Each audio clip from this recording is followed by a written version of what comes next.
Nurses are all wrapped up into one thing. They're educators, they're care providers, they're social workers, they're your best friend.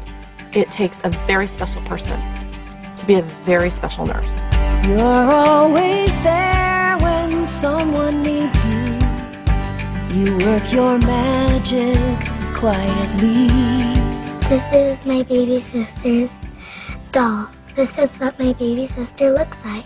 Courtney is my 4th child. She's going to be 2 next month. Her stomach and her intestines do not function the way they should. She's not perfect. She has these things so she can breathe or eat, and that's how she is in her life. One of the nurses who's been, like, there for me is Julie. She told me about all these lines and what they're all about. After she explained it, I thought it was okay. That was Julie's idea, was to help her understand in ways that she could understand. The nurse, Julie, she taught me about to not be scared and not to be worried. When you're a nurse, you don't just take care of your patient, you take care of the family. It's really a really special job, and most of the nurses I've met are outstanding people, very special people. They go into it for a reason. You're not in it for the glory. The care you give comes naturally. Yeah, my dad's 80. Born in Sicily, and came over on a boat when he was 2. And so he has congestive heart failure. Spent a month in CCU, and that's where we met Scott. And this Scott, he's a great nurse. See, I think he was key in my dad's recovery. He had a tube down his throat and he lost the ability to swallow.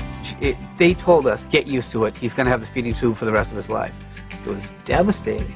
Scott's like, he's going to get better. See, that's what helped is Scott never let on. And he would have him practice swallowing before the speech therapist would come. Scott would get him to swallow, would put his finger in his throat, keep getting him to practice. He's like, Jack, you want that ice cream? He'd dangle that carrot. You want that ice cream? You have to swallow. I think that was pivotal because eventually he did pass the test. And the first day that he was able to eat ice cream, Scott brought in a big tub of chocolate ice cream. Remember, I wanted some chocolate ice cream and he brought it to me. And my dad's eyes lit up. Me and my brother, my sister in there, we just lost it. It was just one of the greatest moments. I'll never forget that. Now my dad's at home. And, you know, Scott had everything to do with that. I'm so thankful for Scott. He's dying for chocolate ice cream. He took a traumatic situation and not only made it manageable, but made it quite pleasant at times. He's a great guy. I had to go in for surgery for scoliosis in my back. I had a pretty severe curvature. I was 15. First time I was in the hospital. It hurt terribly when they moved me because I had stitches completely up my back, up and down my back. I started feeling pain. I thought this was what I was going to feel the rest of my life, you know. And I started screaming, help, help, help. Someone came in. She was obviously, you know, an older nurse. My mother's age, at least, probably 37 or something around there. And I just started yelling at her. She's trying to keep me calm. She's trying to say it's going to be okay. And I said, yeah, it's not okay because I'm in a lot of pain. I need some more medicine. And she said, well, you know, it's going to kick in a little bit. You got to give it time. But she was really sweet and stuff like that. And she like, you know, go to my arms. She'd give a little squeeze and things like that. And she was saying that, you know, it's going to be taller. And that was a plus. You know, I thought about, hey, you know, I always want to be taller. She was, like I said, a really special person. And, you know, I'm all cosmic and stuff like that, like how she was sent just for me. Like most people, you know, who mean something to you in your life. Your mothers, your fathers, your brothers, your sisters. She was on that same note of being there when you needed them. You take my hand, touch my life when I need you. I'm an old broad. I had a new hip put in. Cheryl, oh, she is a fabulous person. She was my nurse, and she has helped me a great deal to get out of bed, to get into bed, to help me walk, to go to the John. But she was so kind and so loving. I don't want anybody to feel sorry for me. I wanted somebody to talk to me like a person. Hi, Cheryl. Oh, this is my doll. You could not be attached to this lady. She's just an amazing lady. I'm walking real good right now. You should have seen me before. You wouldn't have liked me. And she helped to make it better. Thank you. She's a wonderful, wonderful lady. With the courage I see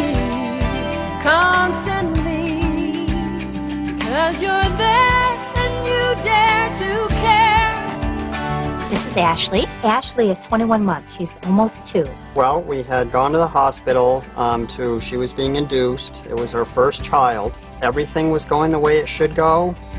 There was nothing to do, so I was pretty much watching the fetal monitor. All of a sudden, the fetal monitor heart rate dove drastically, and my heart dropped with it, and I was scared to death. Right about then, our nurse that had been taking care of us reached up in there and did something. What she did was the cord was wrapped around the baby's neck, and because of her experience, she knew exactly what was going on. She pushed the head away from the umbilical cord, and immediately the heart rate went right back up to where it's supposed to go. She was fast. I mean, real fast. We were amazed.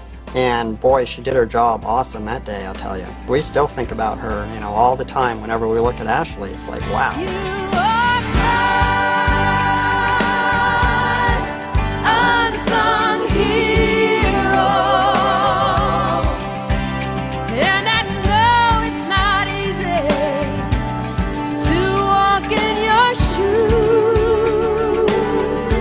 I was coming off my first semester in college, and I got very sick.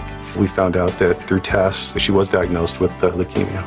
It just makes you think like, okay, I'm only 18, you know, I want to get married, have kids. Once we did get into the hospital and did deal with the nurses, we felt basically there was hope.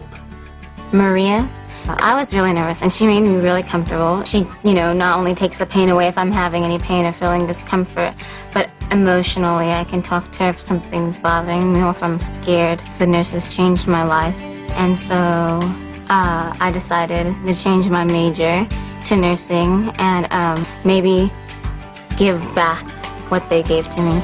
I mean, maybe I got sick because I was supposed to be a nurse instead of a teacher.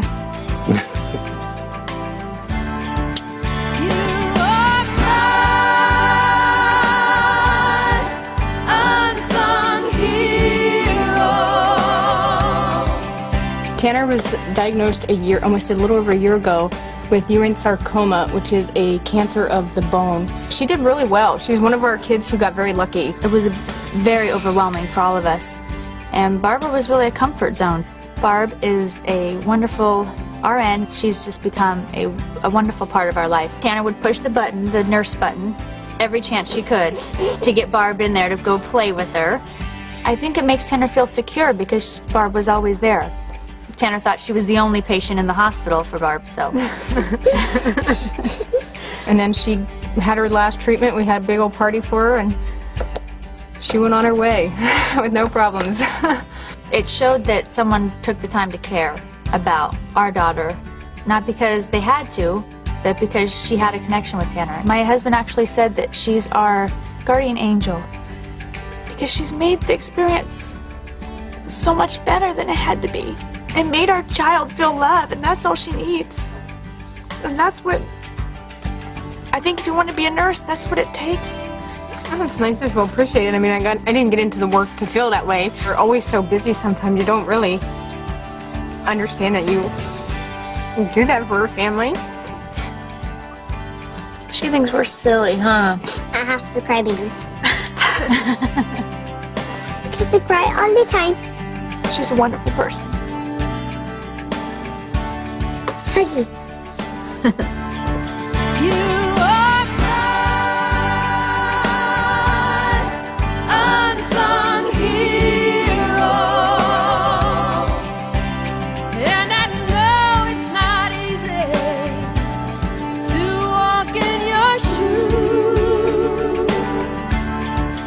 Nursing has many essences. Healing is one of them, but there's also compassion. There's also comfort. When you always feel like you're making a difference, that you're making something better, that feels pretty good at the end of the day. Yeah, you know, unfortunately, you can't recall every special moment or every encouraging word you've said to someone. These families remember us, and that makes you realize, like, wow, we really have an impact. You're there to help the families get through all this, and I don't know, it's hard to explain, I just love it. I wouldn't do anything else. I feel it in my heart. This is where I need to be. I've been a nurse for 11 years, and I've had some really bad days. No matter how bad, there wasn't a single day that I went to work that was a wasted day. I love what I do. I'd probably do it for free, but I hope they never find that out.